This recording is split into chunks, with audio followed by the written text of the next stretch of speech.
La necesidad de dispositivos inteligentes conectados 24 horas al día, los 7 días a la semana, ha llevado a la industria financiera, como a tantos otros verticales, a adaptarse. Desafortunadamente, esta conexión permanente con el usuario ha sido vista por los ciberdelincuentes como una gran oportunidad. De todo ello hablamos ahora con José de la Cruz, director técnico de Trend Micro, una compañía experta en ciberseguridad para empresas, para centros de datos, entornos en la nube, redes y endpoints. Bienvenido, José. ¿Qué tal, Rosalía? Buenas tardes. José, ¿cómo han evolucionado los ataques y amenazas contra el sector financiero? Bueno, a mí me gustaría verlo bajo dos puntos de vista. Por un lado, tenemos el sector IT en general, porque un banco no deja de ser un sector IT, con empleados y usuarios que están interactuando con datos y aplicaciones. Y ahí la evolución que estamos viendo es claramente hacia una todavía más importancia en cuanto a la protección frente al ransomware. El ransomware ha cobrado una nueva dimensión, ahora ya están subastando nuestra información en la dark web, están efectuando campañas masivas para infectar cuanto más compañías mejor, sin importar quién sea la compañía, y luego nos subastan. ¿Qué también está cambiando dentro del ransomware? Nos estamos encontrando que son ataques cada vez más diversificados en cuanto a la tecnología que utilizan. Utilizan distintas tecnologías para propagarse, desde ataques a vulnerabilidades no parcheadas, a herramientas legítimas que se utilizan con fines de propagación, o incluso pues cualquier robo de credenciales utilizando pues vulnerabilidades o otro tipo de técnicas. Como también a los vectores. El correo electrónico sigue siendo el gran protagonista para iniciar ese ataque, pero una vez que esté iniciado, pues tenemos distintos vectores que lo involucran, pues desde la comunicación a través de las distintas redes, em, la propagación desde el endpoint a servidores, el cloud, etcétera, etcétera. Eso sería desde el punto de vista de un IT tradicional. Insisto, cualquier banco, al fin y al cabo, es una empresa asociada a este IT. Y luego ya específicamente hablando de banca, yo veo tres categorías. Por un lado, los ataques a infraestructura. Esto quizás sea más parte del pasado, es decir, tradicionalmente pues había ataques, sobre todo por el año 2000, el 2010, había muchísimos ataques atacando la infraestructura a los cajeros principalmente, tanto para modificarlos y conseguir robar pues números de tarjetas de crédito, pines y demás, hasta incluso suplantar los propios cajeros para meterse dentro de la red del banco y atacarles. Esto es cierto que en nuestros estudios estamos viendo que es una tendencia a la baja, pero también es cierto que hay muchos países, sobre todo países del este, donde todavía tiene una gran importancia. Por lo tanto, tenemos que tenerlo en cuenta. Luego, los ataques a aplicaciones bancarias, que es quizás donde estamos viendo el alza, ¿no?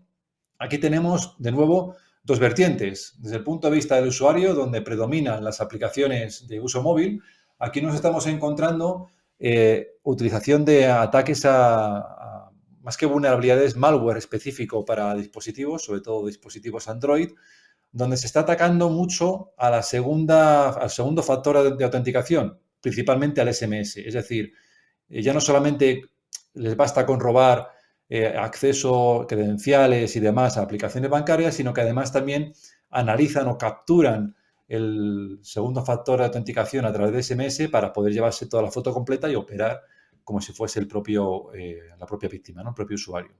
Y luego, en segundo lugar, y sobre todo ahora con el auge del teletrabajo y de la pandemia, que al fin y al cabo ha reducido sensiblemente nuestras visitas presenciales al banco, lo que están fomentando mucho es ataques a la infraestructura, es decir, a las aplicaciones, a las APIs, a los servicios que están expuestos a Internet y que los atacantes tienen todo el tiempo del mundo para analizar porque están expuestos y para encontrar cualquier tipo de brecha, vulnerabilidad y explotarla.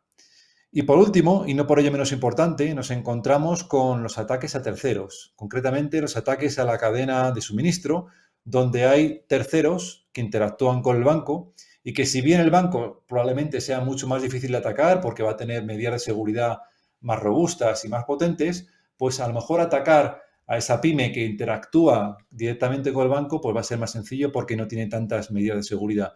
Y en ese caso pues nos estamos encontrando pues muchos ataques. José, empieza a hablarse de PSD3.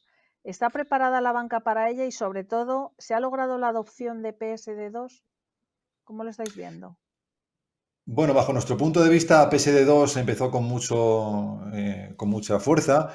Es cierto que data ya de 2018, 2019, por lo tanto ya, bueno, ya empieza a quedarse un poquito obsoleta y que está orientada pues, a fomentar precisamente un poco lo que decía en el tercer punto, ¿no? A fomentar esos terceros, la integración con el pago colaborativo, etcétera, etcétera.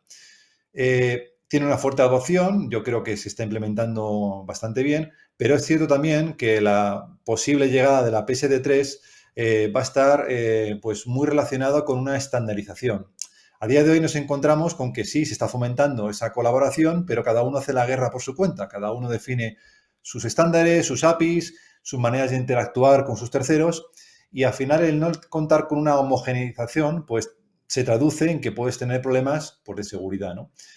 Lo que pretende precisamente promover PSD3, al menos en lo que se está escuchando, es fomentar ese estándar, una estandarización a nivel de API para que siempre que un banco interactúe con un tercero, lo haga utilizando un mismo estándar, un estándar que va a ser utilizado por todo el mundo y que por lo tanto va a ser muy robusto porque va a estar continuamente analizado y continuamente supervisado. Fenomenal. Y ya por último, José, ¿cuáles serían tus recomendaciones de seguridad para este sector de servicios financieros en general? Bueno, siempre digo lo mismo, ¿no? Hay que proteger todos los vectores de ataque, esto es un clásico, y dividiéndolo un poco por los puntos que yo planteé, las debilidades que planteé inicialmente, por un lado, desde el punto de vista de ransomware, yo siempre lo digo, hay que tener visibilidad, hay que saber qué es lo que estamos protegiendo, en primer lugar, y en segundo lugar, tenemos que tener visibilidad de lo que está ocurriendo en nuestra red. Si tenemos un ataque de ransomware que está afectando a una pequeña porción de nuestra red, a un segmento de red, pues si yo sé cuál es, lo puedo aislar, lo puedo segmentar y por tanto tengo un control. Mientras que si no tengo visibilidad, pues estoy muy perdido, ¿no? Por lo tanto, desde el punto de vista de ransomware, contar con soluciones que nos ayuden a proteger todos los vectores de ataque, el correo electrónico, el endpoint, servidores, la red, el cloud, y que lo hagan a ser posible con una inteligencia compartida, aportando visibilidad y control sobre lo que tenemos. Y luego desgranando los puntos que mencioné anteriormente, pues ataques a infraestructura, pues más allá de poner distintas medidas anti-tampering a nivel de cajeros o de infraestructura que sea más accesible para los atacantes, pues por ejemplo implementar mecanismos de control de dispositivos, implementar mecanismos de supervisión de integridad que garanticen que lo que está operando o lo que está conectado a nuestra red de ATMs o cualquier otra red, pues sea legítimo y esté operando bajo nuestros estándares. En segundo lugar, hablando de las aplicaciones, pues los bancos están forzados, y es algo que estamos viviendo, están forzados a rediseñar el segundo factor de autenticación, un segundo factor que no dependa tanto o directamente no dependa en absoluto de los SMS y que implemente a través de aplicaciones o a través de otros sistemas un segundo factor de autenticación más robusto que el SMS. En segundo lugar, y esto puede parecer un poco radical, pero los bancos tienen que empezar a contemplar el enforcement de políticas de seguridad. Es decir, que un usuario que se esté conectando a su banco tenga que cumplir con unos requerimientos mínimos de seguridad. Pues desde que tenga instalado la última actualización de su aplicación para evitar cualquier tipo de bug, hasta incluso, y esto es una pregunta abierta que puede ser un poco radical, pues no permitir el acceso al banco desde un dispositivo que no sea seguro, porque no tenga las óptimas actualizaciones o porque no tenga a lo mejor una protección anti-malware. Lo dejo un poco abierto.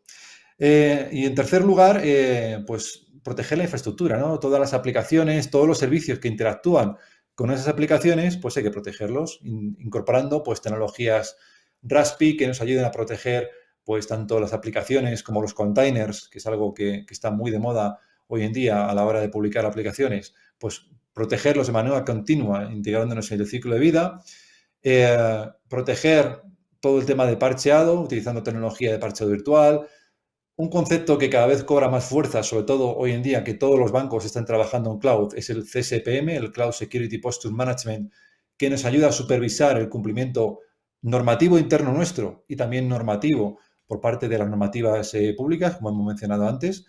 Y, en definitiva, implementar mecanismos que nos ayuden a proteger nuestra infraestructura.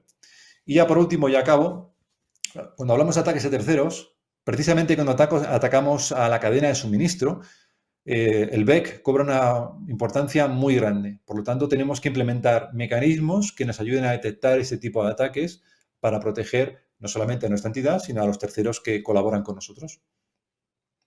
Muy bien, pues muchas gracias. Nos quedamos con esos consejos, José. Muchas gracias.